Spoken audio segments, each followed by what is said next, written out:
For a group project, we were told to help an NGO to increase its awareness in the hope that they can get the support that they need. The NGO that we've chosen is Sahabat Alam Malaysia. Earlier this year, we have distributed an online survey in order to find out how aware are the people regarding Sahabat Alam Malaysia. The result shows that the people have no idea what the organization is about. There's a question where we ask, what do you think about when you hear the phrase Sahabat Alam Malaysia? The answers are silly indeed. The objectives of this video is to help people understand what Sahabat Alam Malaysia is and its roles. We had an online interview session with the representative of the organization in order to help us with that.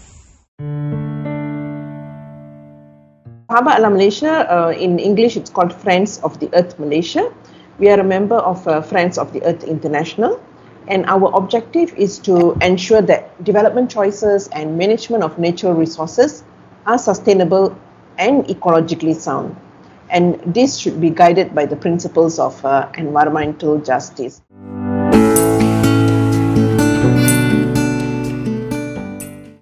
One of the biggest help they've given was the support to the movement against excessive logging that was occurring in Sarawak.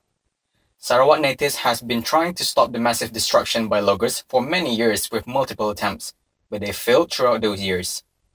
Sahabat Alam Malaysia had given the natives of Sarawak a boost for their protection of their rights of natural resources and culture. Other than that, they've won awards like Goldman Environmental Prize and the United Nations Roll of Honor for Environmental Achievement. Now, you should get a rough idea about what Sahabat Alam Malaysia is. It would be very helpful if you can fill in a survey in order for us to gauge your current level of awareness regarding the organization. The link of the survey can be found in the description below. In parallel with what Sahabat Alam Malaysia is doing, they are currently spreading awareness about a new plastic treaty resolution. Currently, the plastic movement around the world is not as good as we think. To give you a glimpse of that, we will play you a short video to demonstrate the movements of plastic waste from developed countries.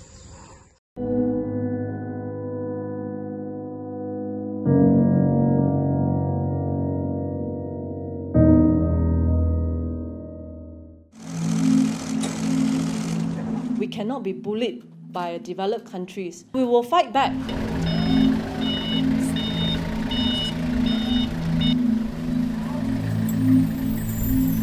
What the citizens of the UK believe that they send for recycling is actually dumped in our country. So we have sent 150. There are 110 more that we will send across the 3 different ports in Malaysia.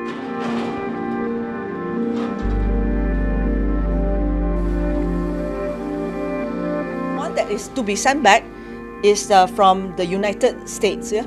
We still have 60 out of 110 are from United States. So we will continue to work with the United States government, the relevant local agencies in the United States to make sure that we actually send it back.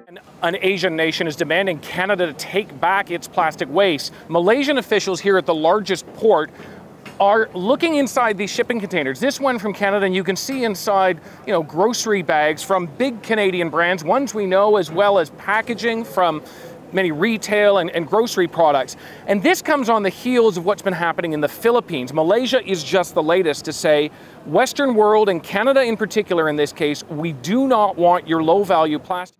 We are calling for a global plastics treaty. Why?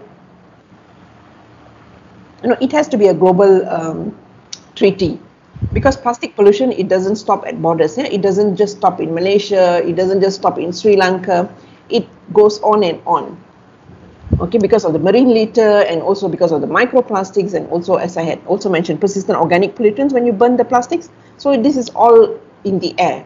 Okay, governments who are attending the meeting, they will have to agree to a mandate to start off negotiations regarding a global agreement with legally binding provisions and obligations to prevent and remediate pollution from plastic and its toxic impacts. So there is going to be a discussion on this, and this is what we are calling for also.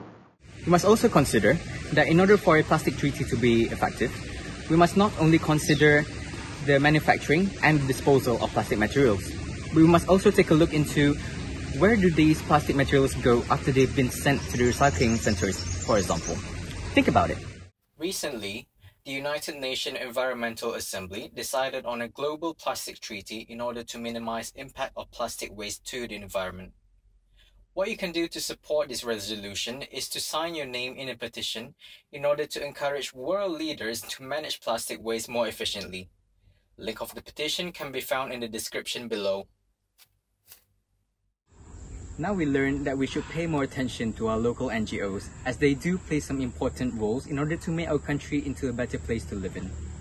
From the Plastic Treaty Resolution, we've learned that there are some other aspects that we should take a look into in order to reduce the impact of plastic waste to our environment. Think about the alternatives. In some cases, the other options are even cheaper than plastic, and sometimes could even be more stylish.